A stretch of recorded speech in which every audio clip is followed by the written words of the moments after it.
Dobro večer i od moja strana. Drago mi je da svoje to vreme koje što je dragoceno, verujem za sveko od nas je mnogo dragoceno vreme to koje što go posedujeme, go odvojiti ova večer da budete zajedno so nas. I se nadajam дека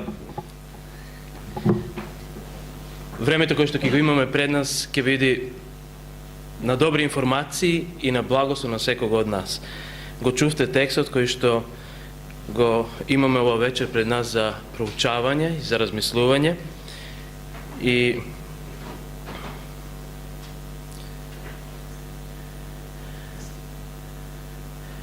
верувам дека секој од нас, барем ние кои што сме веќе во брак, сме доживеале и сме биле на свадба, ако не на ничија друга, на својата свадба, али оние кои што можеби уште не се во брак, можеби во некој идно време, скоро време, ќе бидат самите на својата свадба или ќе не повикаат и нас кои што сме веќе биле на свадба.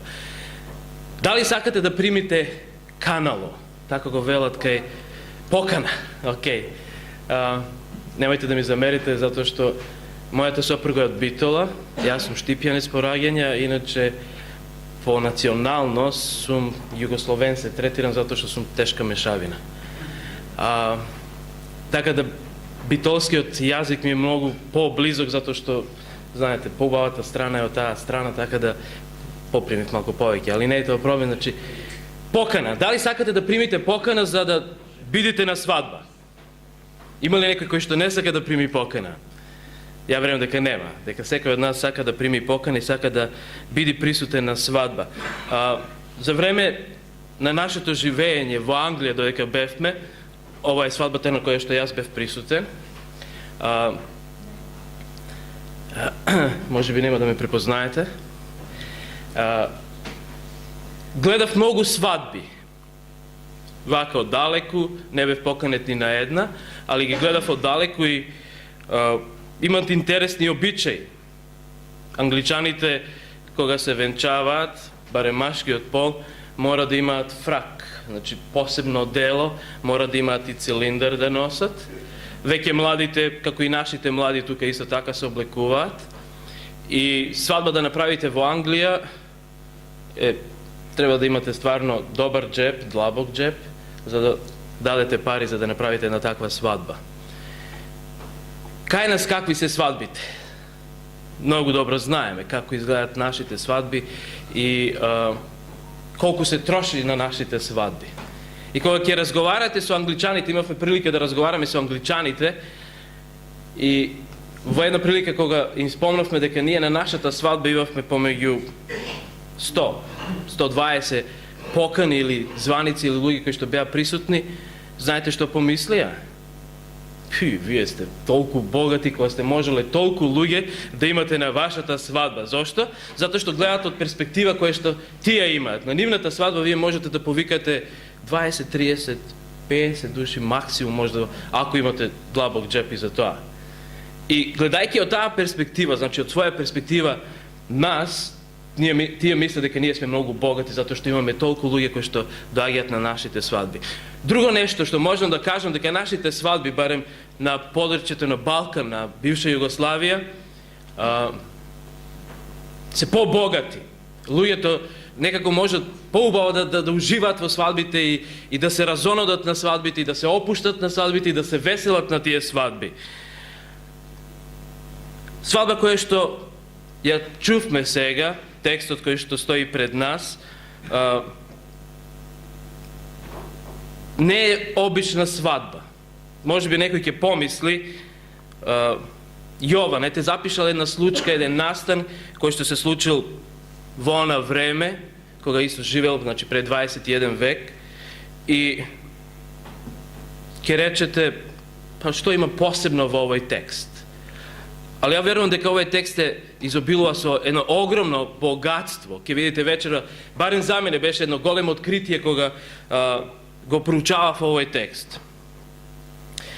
Јован не би бил Јован ако не би кажал нешто што не би имало голема тежина.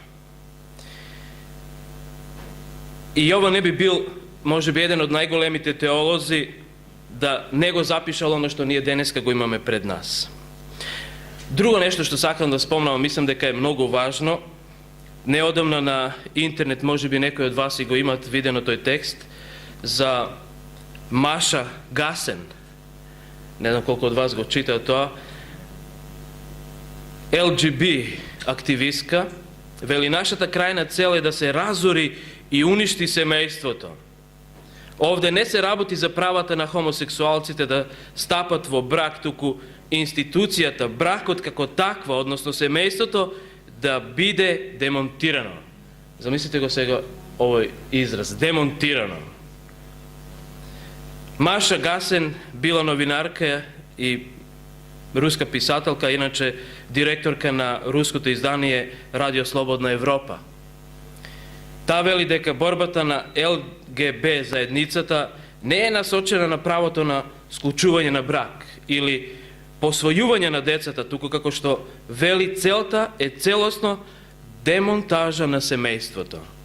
Гасен смета дека институцијата брак мора да се промени, односно семејството не треба повеќе да постои. Замислите ваква изјава, денес во 21. век. До каде ќе го доведе една ваква изјава човештвото? До крај. До кој крај? Каков крај ќе изгледа тоа? Неодамна во Штип, пошто живееме во Штип, верувам дека и може би и вие сте го пропратиле тој немил настан, да сопругот ја убие својата сопруга сред бел ден и нажалост го знаев тој човек. Се сретнав во една прилика со него и после тоа сами од себе си, значи да се обиде да си го одземе живот и после 4 дена подлегал на раните кои што си ги задал себе си. Не знам колку сте убедени, колку верувате дека покрај доброто кое што Бог го прави на оваа земја постои една друга сила која што Библијата го пише како ѓавол, како сатана. Негова цел е токму ова што го чувте сега од Маша Гасен, да бракот го разори. Една од институциите кои што тој најмногу ќе ги напаѓа пред самото Христово доаѓање е бракот. И не е случајност што апостол Јован го има запишано овој текст за наша генерација. Радосна вест за наша генерација. Ајде да почнеме со ред. Текстот во Јован 2 глава 1 стих вели: и третиот ден имаше свадба во Кана Галилејска и мајката на Исус беше таму. Прво што ни се поставува како прашање е кој е тој трет ден и од кој се рачуна тој трет ден. Ако имате Библии, не знам дали ги носите со вас, ali би било пожелно стварно да ги носите, затоа што верувам дека оружјето на христијаните е ова. На нечестивиот поинаку не можете да му се спротивставите освен со ова оружје. Тоа е вашето оружје кое што Бог ви го дал во раце да го користите. Ако не го запознаете, како ќе може да го користите?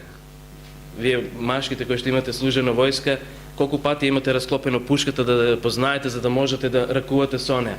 Исто и со Библијата. Морате да ја отварате, да ја запознаете, да видите која е нејзината содржина. И ако погледнете, се враќам, мала дигресија, простите ми на ова, али текстот кој што го читавме вели на третиот ден. Од кој трет ден? На што сака да каже или на што алудира апостол Јован?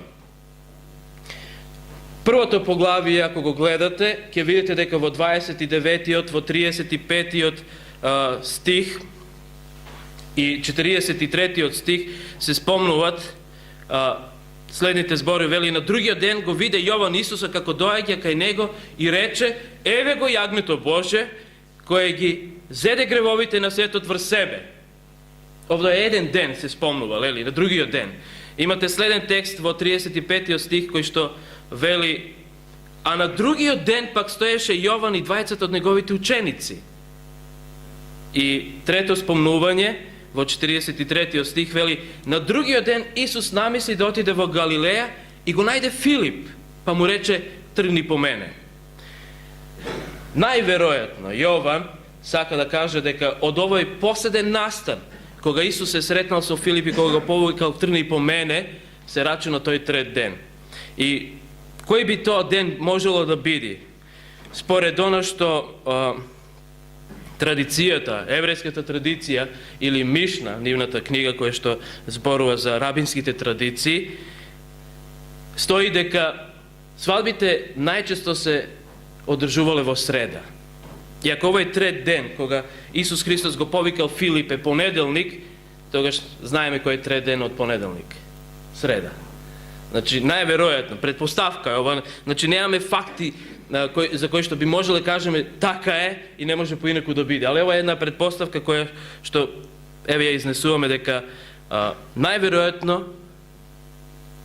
трет ден е среда каде што Исус заедно со своите ученици се појавува во Кана Галилејска.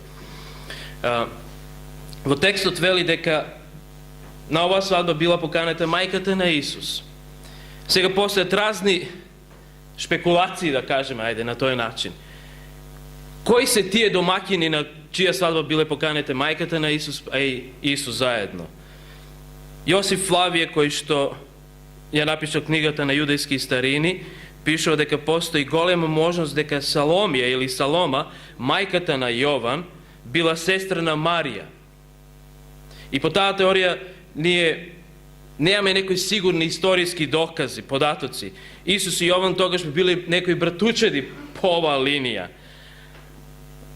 И се претпоставува дека некој вели дека може би тоа било и свадбата на самиот Јован. Не се знае, значи, али очигледно оно што текстот ни го кажува дека чим мајката на Исус била повикана, неминовно дека е повикан и незиниот син. И оно што е интересно за еврејскиот обичај, рабин или учител, ако е повикан, неминовно доаѓаат и неговите ученици. И сега вие ако сега сметате на вашата свадба да имате колку? 50 покани и сте повикале еден рабин, а не знаете колку ученици има он со себе, што може да се случи?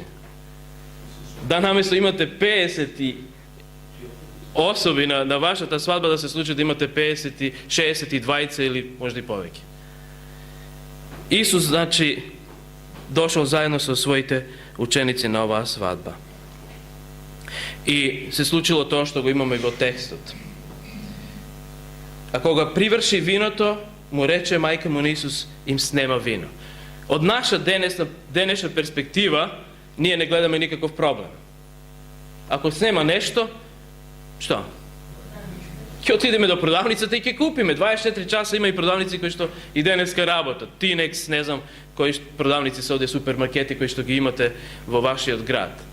Кај нас е Зендолино и други, да не ги редиме сега. И лесно ви е да отидете и да купите оно што ви не достига, нели? Или друго, лесно е од наша перспектива, кога свадбите често ги држиме во ресторани, па не се грижиме дали има или нема, затоа што тие треба да се погрижат за тоа, ние ќе кажеме колку ќе имаме покани, колку луѓе очекуваме и тие треба да се снајдат од своја страна да ги задоволат тие луѓе. Али од перспектива на први век, кога нешто ќе снема, може да замислите каков скандал може да настане. Палестина, први век, вино. Виното било главен елемент на самата свадба. Ние денеска имаме разни пијалоци. Виски, шток, пиво, не знам да не ги редам и немам појма какви се пијалоци нема. Не ги конзумирам, па не ги ни познам толку. Али во она време, во Палестина први век, постало само едно, вино. И сега, ако виното го нема како главен елемент, значи, на вашата свадба, вие ќе имате проблем.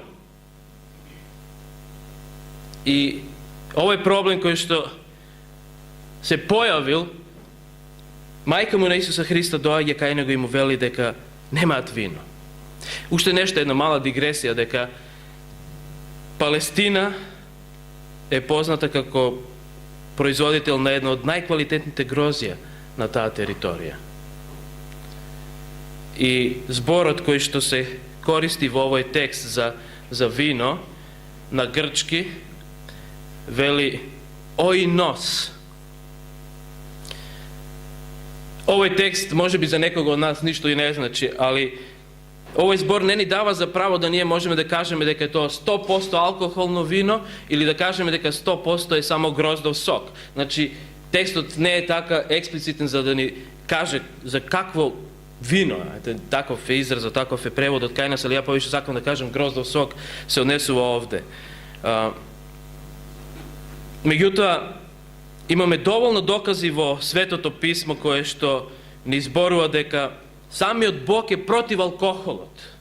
Ако земете маса на текстови, сега да не ги читаме, али може да ги набројам ако некој ги бележи, Исаја 6, 5 глава, 8 стих, Изреки 23 глава од 29 до 32 стих, експлицитно Бог укажува дека не го сака алкохолот.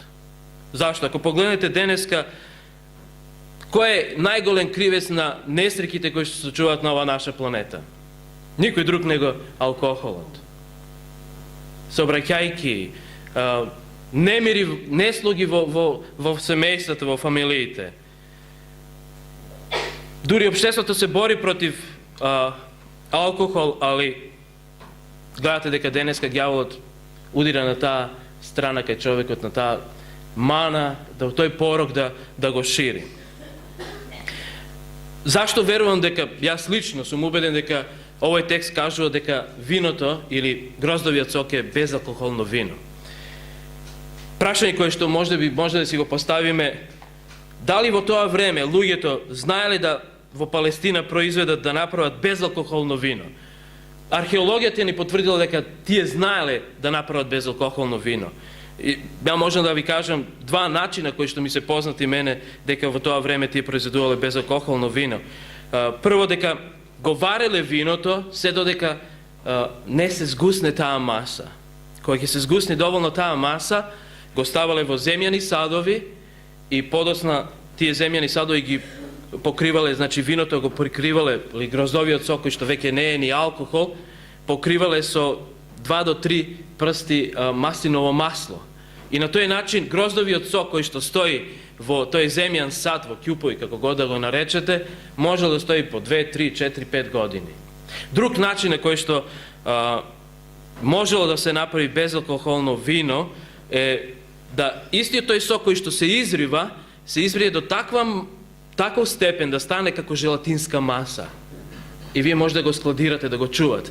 И кога ќе ви е потребно да правите сок, ние денеска ги имаме овие густи сокови, нели? Али они немале во тоа време густи сокови, него имале таа желатинска маса и можеле да отсечат колку сакат од таа желатинска маса, да го стават во вода, да го растопат и добиваат гроздов сок. Така да, цврсто сум убеден дека во она време луѓето веројатно правеле и безалкохолно, и дека Исус Христос експлицитно зборува во овој текст кога ќе дојдеме до тој момент дека ствара безалкохолно вино. Меѓутоа оно што кажавме на почетокот, дека кога им снемува вино, може да замислите скандал во куќата која што се слави, каков жагор се ствара. Нема нешто што е основно. Нема вино. Нема елемент кој што би ни помогнал да се развеселиме. Не велам дека луѓето во оно време не правеле алкохол, правеле. Али очигледно дека луѓето се плашеле да не се случи тоа. И токму од оно што се плашат, се случило. Да немаат алкохол. И Христовата мајка доаѓа кај Исуса Христа и му вели дека им снемало вино. Може би е ова една критика кон Исуса Христа, затоа што некои предпоставуваат од теолозите дека секој кој што ќе дојде на свадба треба со себе да донесе она што сака да го испие. Вие знаете дека постојат и денеска такви култури и општества каде што кога ќе поканат на гости, ќе ви речат донесете си нешто да си попиете, она што сакате вие да го пиете. Некои предпоставуваат дека критика била упатена од страна на Христовата мајка кон Исуса Христа, кога си веќе дошол и си знаел дека со себе водиш толку луѓе, си требал да размислуваш и да донесеш и пијалок за оваа свадба. Меѓутоа, во 4 стих, Исус се обраќа на својата мајка и Исус си рече: "Што бараш од мене, жено?" Вчера спомнавме нешто за овој текст. Кога го читам овој текст повторно од наша перспектива, ние мислиме дека Исус се обраќа на груб начин на својата мајка. Али Јосиф Флавије, повторно историчар во она време, во својата книга Јудејски старини, кажува дека ова бил најљубезен начин кој што една машка особа може да се обрати на женски пол. Посебно мажот, ако сака да и каже нешто убаво на својата сопруга, не ја викал по име, него ќе каже жено. И очигледно дека Исус Христос на својата мајка се обраќа: што бараш од мене, жено? Ние денеска тоа би го рекол: што бараш од мене, жено? Нели? И би било грубо, али Исус Христос не е груб. Ние кажавме дека е радикален, али не е во оваа ситуација, он ја сака својата мајка и се обраќа на еден убав начин. И што е интересно, Јован бележи само 2 места каде што тој својата мајка не ја нарекува по име, него и се обраќа со жено. Значи, потполна почит кон својата мајка.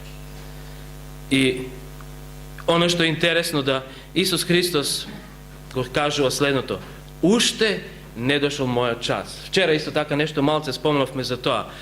За кој час Исус Христос сака да каже? Всушност, ова е на еден начин паралела помеѓу текстовите кои што се запишани во Евангелието, распнувањето на Исуса Христа. Всушност, Јован, саканиот Исусов ученик, крстот на Голгота е врв на прославувањето на Синот Божи. И веќе тука на свадбата во Кана Галилејска ќе ги видите овие многу паралели. Еве да ги спомнеме. Прво, самото вино укажува на вечера Господова, значи кога Исус Христос ја имал заедно со своите ученици непосредно пред да биде одведен на Голгота. Символизира крвта на Исуса Христа која што ќе биде пролејана тамо. Второ, првиот стих вели дека во третиот ден се случи свадбата. Колку дена Исус Христос бил во гробот? 3 дена. Значи, гледате уште една паралела која што овде ни се укажува. Трето вели, постоел час во животот на Исуса Христа, постои најважен час во животот на секој од нас. Би кажал, ако ми дозволите, ќе бидам толку слободен и храбар да кажам дека денес современиот човек често ја користи ова реченица, може би не баш потполно на овој начин, али често вели: не е моје време, не сега, не е мој час сега, Господе. Прашање кое што си го поставам себе си, а и ова вечер ќе бидам слободен и вам. Кога ќе дојде тој час? Кога ќе се човекот одлучи, кога Бог го повикува, тој тивок глас кој што Бог го повикува преку својата реч, преку Библијата кога ја читате, твојот час дали дојде да го дадеш својот живот во мои раце, своето срце во моите раце? Или уште ќе кажеме: не дошол мојот час? Често денеска може да ги чуеме овие зборови од луѓето: не дошол мојот час, не е уште време. Али постои час во животот на секој поединец на оваа планета. Зато, драги мои, јас би бил слободен, уште еднаш и храбар, да кажам: преиспитате се за вашиот час. Дали може би денеска не е ваш час? Момент кога Господ Исус Христос и самиот Бог ве повикува да го дадете својот живот во неговите раце.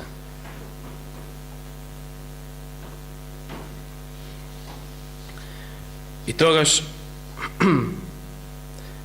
една од изјавите која што мајка му на Исуса Христа, Марија, ќе ги каже, а верувам дека се многу важни, посебно за нас денеска, вели: се што ќе ви рече, направете. Дали ова може би упасно кое што вечерва важи за нас? Марија да ни вели: се што ќе ви рече Исус Христос, направете го. Што ќе рече? Она што е запишано во Светото Писмо.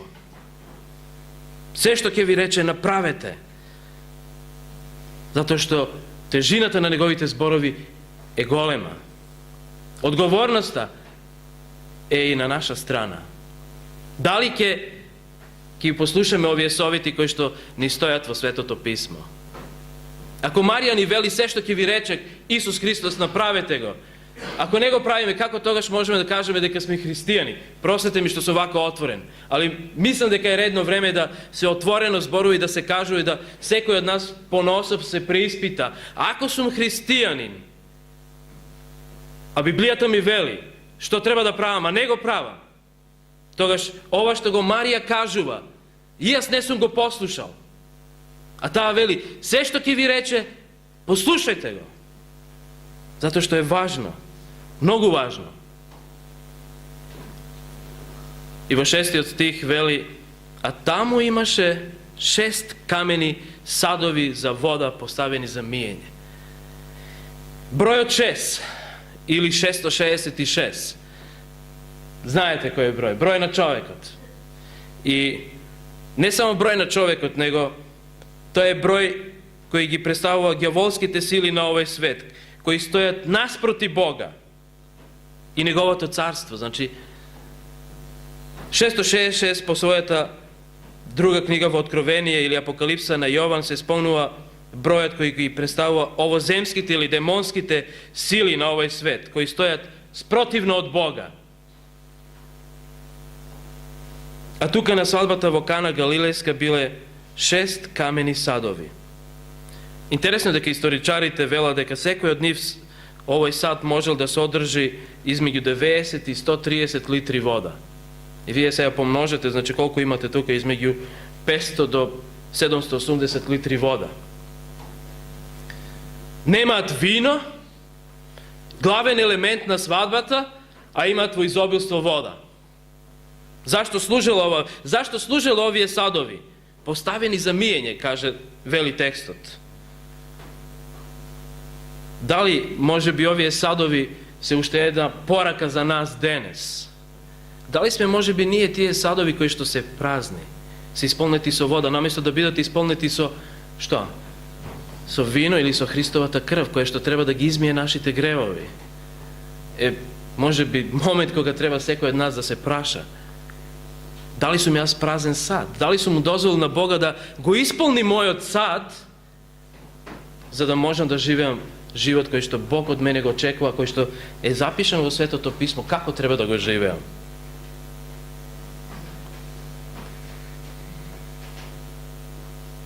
Верувам дека можете да ја наслутите и тука уште една длабока порака која што Исус Христос сакал да ја каже преку својот ученик Јован. А што е тоа?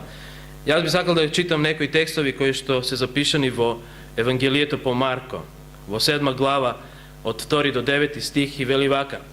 И кога видео дека некои од неговите ученици јадат леб со нечисти, односно со неизмиени раце, ги укорија. Зашто фарисеите и сите јудејци, држејќи ги преданијата на старите, вели, не јадат, дури не ги измијат раците до лахтите. Продолжуваме понатаму. И кога ќе се врата од пазар, се јадат дури и не се измијат, и уште многу други има што примиле и го држат. Миење чаши, чини, котли, столови. Потоа фарисеите и книжевниците го праша, зошто учениците твои не постапуваат според преданието на старите, но со неизмиени раце јадат леб? Го забележавте ли оној збор? Преданието на старите. А тој им одговори и рече, добро пророкувал Исаија за вас, лицемерите, како што е напишано. Овој народ со уста ме почитува, но срцето им е далеко од мене, но напразно ме почитува, зашто проповеда човечки повелби. Исус Христос сака да укаже на еден проблем кој што постал и во она време, а можем да кажем и во денешно време, да луѓето премногу се задржуваат на некои традиции, обичаи кои што постајат од старине, од нашите стари. Зашто овие, оставајќи ја Божјата заповед, вели Исус Христос, ги држите што? Преданијата човечки. Миење чини и чаши и вршите многу други слични работи. И им рече, и така ја отфрлате што? Божјата заповед, за да ги запазите вашите преданија. Исус Христос сака да каже дека она што Бог го оставил е поважно од вашите преданија. Сте ги примеле тоа од вашите предци, Ali вие сте го подигнале на пиедестал повисок од Божите заповеди, сака да каже Исус Христос. Дали можеме да кажеме дека и денеска постои ваков начин, да луѓето размислуваат, поважно ми е што сум примил од моите предци. Немајте да ми земете за зло што сум вака отворен и искрен кон вас. Али мислам дека кога ќе ги прашате луѓето за Библијата, помалце знаат отколку за обичаите кои што ги примиле од своите предци. А Исус Христос сосем спротивно кажува дека треба да ги знаеме Божите заповеди, она што Бог го заповедал, а не она што ни останале од нашите предци. Сум го примил тоа од дедо ми, од прадедо ми и така ќе остани. Али што вели Исус Христос на сето тоа? Што ќе ми каже еден ден Исус Христос за сето тоа? Ќе каже што држал твојот прадедо? Или твојот дедо? Не, ќе те праша колку ти си го држал оно што стои во Светото Писмо. Колку си се придржувал до сето тоа. Драги мои, ако ги погледнете денешните наши обичаи, ќе земам само еден пример со погребот. Сеќавам една моја пријателка која што кога мајка и така ја нарекуваше, али таа ја посвои, кога почина и кога едни особи кажаа сега па понатаму 40 денови, секој утро ти мораш да отидеш на незиниот гроб. А таа живее во Прилеп. А гробиштата од незината куќа и прилепските гробишта се многу далеко. И сега замислете особа која што не работи, а треба да оде секој утро на гробишта. Финансиски кој е тоа трошок? Која е поентата на одење на гробишта? Што ќе направите со тоа што ќе отидете на гробишта? Ќе помогнете на таа особа, таа личност која што починала да нешто се случи со неа? Ништо. За незино спасение никој од нас ништо не може повеќе да допринесе. Тоа што да го живеала, али ние треба да живееме онака како што Исус Христос ни заповеда. Ако ги прашате оние кои ја познаваат Библијата, ќе ви кажат дека за таквите обичаи нема место во Библијата и народот нив не ги ни слуша. Ако народот би сакал да ужива во благословите од Господа, мора да се врати на што? На изворот. А изворот е Светото Писмо. На Библијата, на Божите заповеди.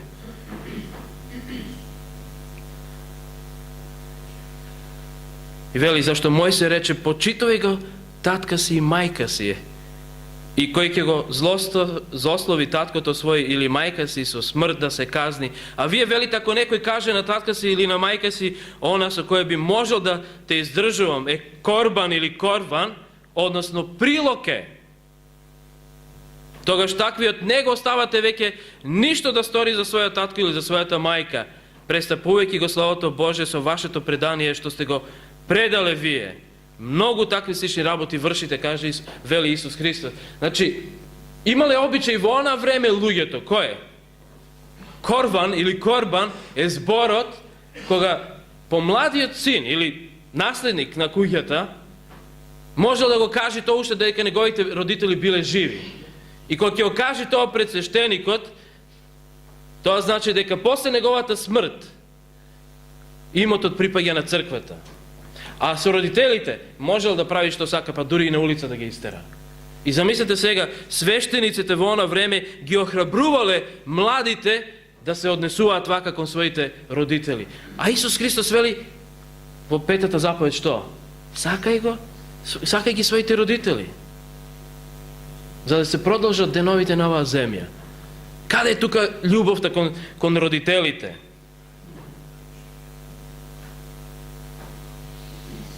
Финансија, пари. И во она време гледате дека свештениците им било побитно него љубов и почит и држење на заповедите. Наместо да ги учат луѓето и народот она што Библијата го заповеда, тие си зимаат за право да ги учат спротивно.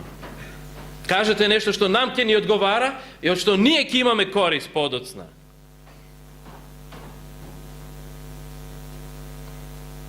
А Исус Христос вели, немојте да го правите тоа. Отфрнете ги тие тешки терети. Свещениците кои ја отвараат речта Божја, Божјото Слово, Библијата, свещеници на било која црква која им ги поверува зборовите на животот на своите луѓе, на своите верници. Тоа е она што Бог го сака да го постигне. А не да се пренесуваат традиции и обичаи кои што се човечки, а не Божи и не се запишани во Библијата. Не велам дека Библијата не вели дека не е добро да се има обичај. Исус Христос имал еден обичај. Ако читате во Евангелие по Лука 4 глава, ќе видите дека негов обичај бил да во саботен ден да оди во богомолја, во црква да се моли. Тоа бил негов обичај, обичај кој што бил во согласност со Светото Писмо. Тука Библијата не се коси со тоа и нема ништо против тоа. Али обичаите кои што не можете да им најдете корен во Библијата или за право дека треба да се почитуваат и да се спроведуваат, Бог таквите работи ги осудува. И од таа причина Бог подигнувал разни луѓе, реформатори. Затоа си нарекувале реформатори, затоа што сакале да реформираат општеството, да им помогнат на луѓето да се вратат на изворното, на Библијата. Ја ќе спомнам само некои особи. Петер Валдо, тој е, ако некој ја познава историјата, е човек кој што живеел во северна Италија, во времето на средниот темен век. Тој го основал оној покрет кој се нарекол Валдежани. И тој на тие, валдежаните, на своите деца ги учеле од Библијата и подоцна ги упатувале на разни школи и додека патувале до школите во нивните палтиња, им ставале текстови од Светото Писмо, за да може да се шири Светото Писмо. Виделе дека тогашната црква не се придржува до она што стои во Библијата. И од таа причина сакале да му помогнат на народот да го вратат на изворот кој што е чист извор. Мартин Лутер, еве, пред некое време, пред неколку дена, беше ден на реформација, познат човек, кој што ја кажал она позната изјава, сола скриптура, само Библија. Тоа е оно што е важно за секој христијанин, само Библија. Неа треба човекот и секој христијанин да ја истражува, ако сака да се нарече христијанин. Јан Хус исто е еден од свештениците кој што сакал да живее врз основ на Светото Писмо, да се придржува до него и сакал да им помогне на своите луѓе, сограѓани да и тие ја запознаат речта Божја, Светото Писмо. Многу луѓе ги имат изгубена своите животи само затоа што сакале да им помогнат на други да се вратат на чистиот извор на Библијата, на Светото Писмо. Но да се вратиме ние назад на нашиот текст. Вино, како што кажавме прегиска, е израз на божански благослов.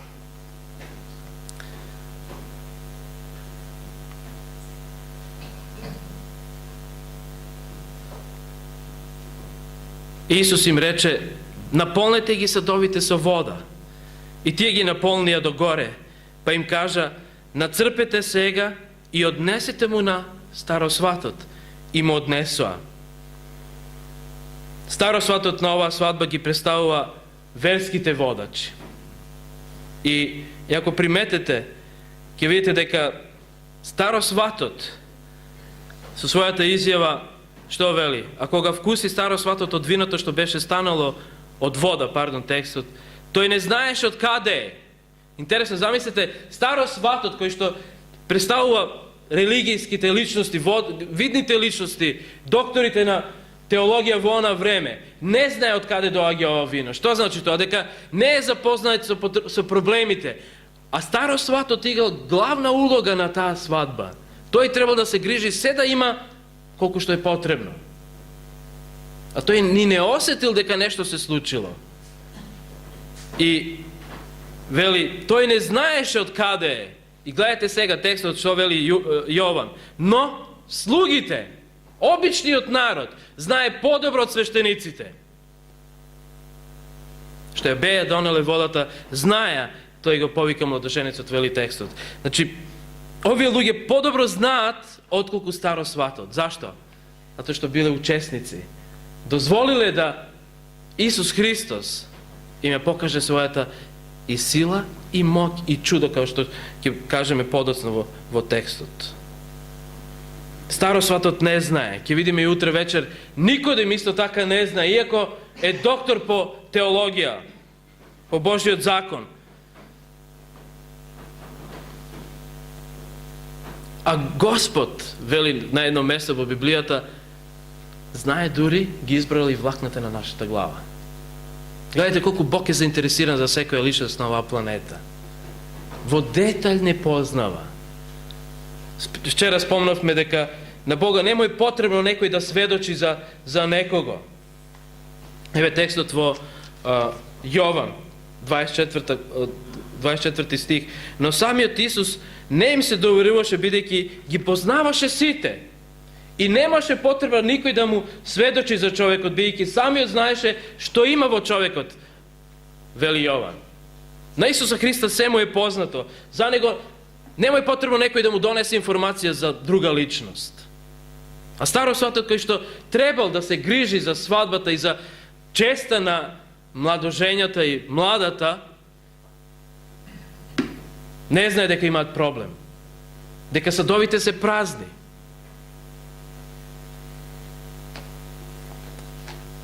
За потребата на луѓето да се вратат на изворното христијанство и да се вратат на Божјата реч, Бог се погрижил од своја страна. Виното е символ, како што кажавме и прегеска, на божански благослов. Тој е символ конечно и на крстот, на кој што Исус Христос ја пролеал својата крв. Голгота. Исус Христос умрел за секого од нас поноособ. Постои една основна потреба на секој човек да разбери Божјата волја. Не се обичаите оние кои што се важни, него оно што Бог сака да ни го каже преку својата реч. Затоа што со обичаите, традициите кои што денеска човекот ги има, се само терет. А Исус Христос не повикува во Евангелие по Матеј 11 глава 28 стих: дојдете и предайте го својот терет на мене. Немојте вие да го носите тоа бреме. Не ви е тоа потребно. Јас ви дадов нешто што е многу едноставно за вас. Библија. Знаете ли како се вели Библија на англиски? За мене беше интересно ова да го дознам кога го прочитав. Bible. А Bible има, секоја буква има своје значење. Basic instructions before leaving earth. Основни упатства пред да се напушти земјава. Бог ни дал општи упатства, пазете, не комплицирани, него општи упатства за да пред да ја напуштиме оваа планета, пред да дојде повторно. А ние, уместо нешто општо, ние сакаме нешто покомплицирано. Зошто едноставно колку може комплицирано? И таков ни е целиот живот, си го комплицираме. А Бог ни дава толку едноставни работи, упатства кои што се едноставни во неговата реч. Ослободете со тие претешки терети, сака да каже Господ Исус Христос. Еве го текстот кој што кажа дека немој потребно за него да сведочи за некој за друг, затоа што знае што се наоѓа во нас. Исус добро те познава, и тебе, и мене. Ги знае моите проблеми, ги знае вашите проблеми, ги знае вашите и моите потреби. Знае што е добро за нас. Дали ќе го послушаме советот кој што го даде Марија, Христовата мајка, на слугите во она време, али денеска за нас, зависи од секој од нас поноособ. И му рече, секој човек најнапред го изнесува доброто вино, а ако ќе се поднапијат гостите, тогаш по лошото, но ти си го чувал доброто вино до сега. Приметете овде, како старосватот да има коментар на Бого човекот Исус Христос, како да го критикува.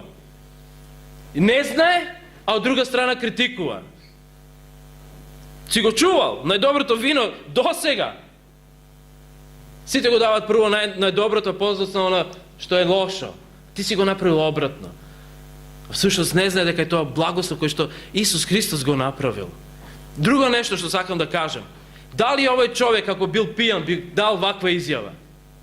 Дали би препознал дека ова што е сега е подобро од оно претходното ако е пијан?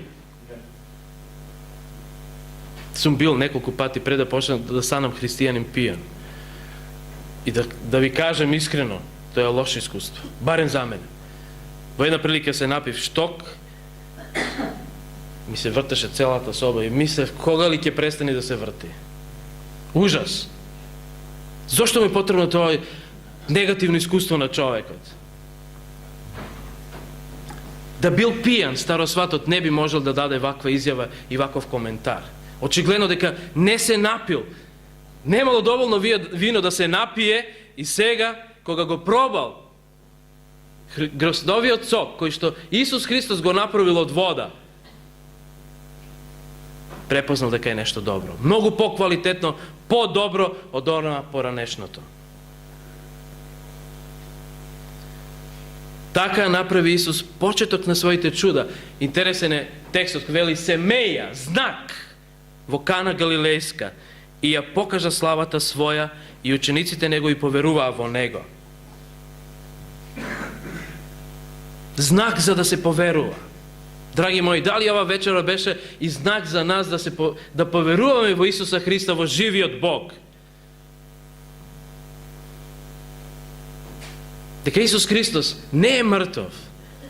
Оној кој што живел на нашава земја пред 21 век, правил чуда, направил знак за неговите ученици, да поверуваат дека он спасител, дека он Месија. Дали ние ќе поверуваме во Божиот знак, во Библијата која што Бог ни ја дава? Некогаш Мојсей е променил водата во крв, ама тука е друг Мојсей кој е поголем од овој првиот Мојсей и кој што водата ја менува во вино. На еден начин овде постои типологија на излез. Има доста паралели ако го читате ова Евангелие. Еве само на кратко една дигресија да направам. Вчера кажавме првата глава зборува за почетокот од Библијата, првите 3 стих од Евангелие по Јован. Втората глава зборува за бракот. Втората глава во Библијата зборува за создавањето на човекот и жената, за бракот, дека Бог го благословил. Третата глава зборува за гревот, а вие ќе видите дека утре вечер ќе зборуваме за Никодим, кој што очигледно човек на закон не го познава гревот и не ја познава силината на гревот. И затоа ќе дојде кај Исуса Христа. И утре вечер ќе зборуваме за тоа. Луѓето кои се спремни да му го дадат својот живот на Духот Свети да ги промени, ќе почувствуваат Божиот знак во својот живот. И на крај е една илустрација, можеби некои од вас и ја знаат, и сте ја чуле, али ево уште еднаш. Се раскажува дека постоел човек кој фатил во една прилика орел и го чувал во кафезот. Полни 17 години. Орелот не знал ништо друго за ниеден друг свет, освен за кафезот. Еден ден, овој човек одлучил да се пресели на едно подалечно место и затоа морал сите своји работи кои што ги имал да ги продаде. Бидејќи не можел сето тоа да го транспортира, тој ја обзнанил дека ќе направи аукција на работите и после тоа ќе направи една атракција. Ќе го пушти орелот после 17 години. Мношто луѓе од големи дистанци доаѓале да ја видат оваа случка, овој настан. Аукцијата била завршена, ама одненадеж еден темен облак го прекрил сонцето и небото каде тие луѓе се наоѓале. И овој човек ќе отворил вратата на кафезот, ама орелот не се ни помрнал.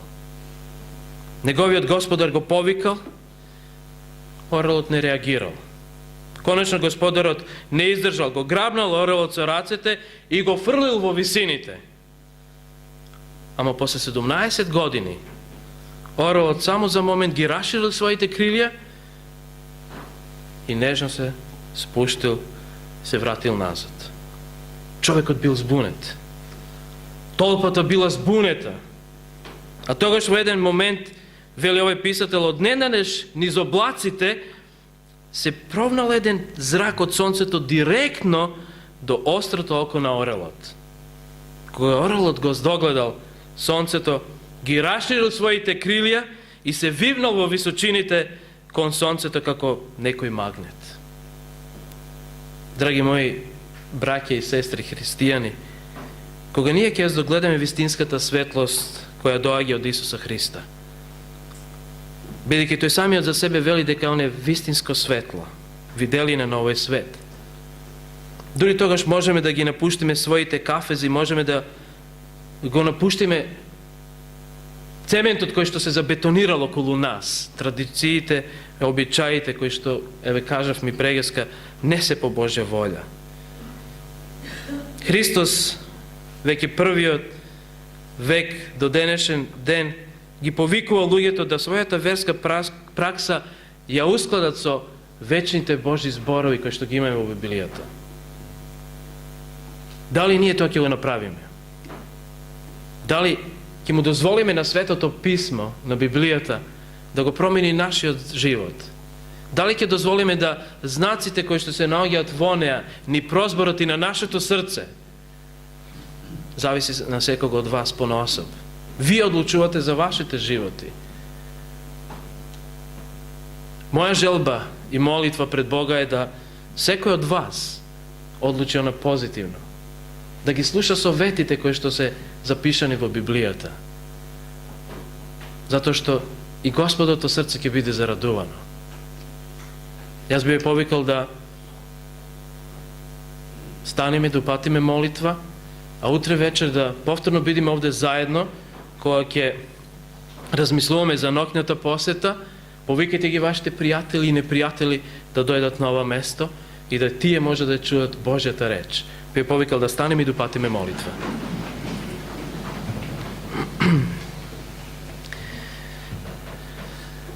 Господе и Боже наш, Ти благодариме и за овој извештај кој што го наоѓаме запишан во Евангелието по Јован. Боже, на сите нам ни е потребна Твојата присутност, бидејќи Твојата присутност за нас значи живот. Твојата отсутност за нас значи смрт, за секого од нас понаособ. Зато, Боже, помогни да можеме да разбереме Твојата волја и да имаме доволно храброст да одлучиме да живееме онака како што Ти си го кажал тоа дека треба да го оствариме преку Твојата реч. Без обврска на тоа што луѓето ќе зборуваат околу нас. Ние сакаме да бидеме Твои чеда, Твои деца, кои што еден ден во вечноста ќе бидат со Тебе. Али не само ние, да не бидеме себични, него сакаме да и нашите мили и драги, да нашите сограѓани исто така бидат пред Твојот престол. Затоа Те молам да и ова вечер не чува со своите ангели и ако е волја Твоја, Оче драги, да утре дента повторно станеме на живот, да можеме да живееме на слава и хвала на Твоето име.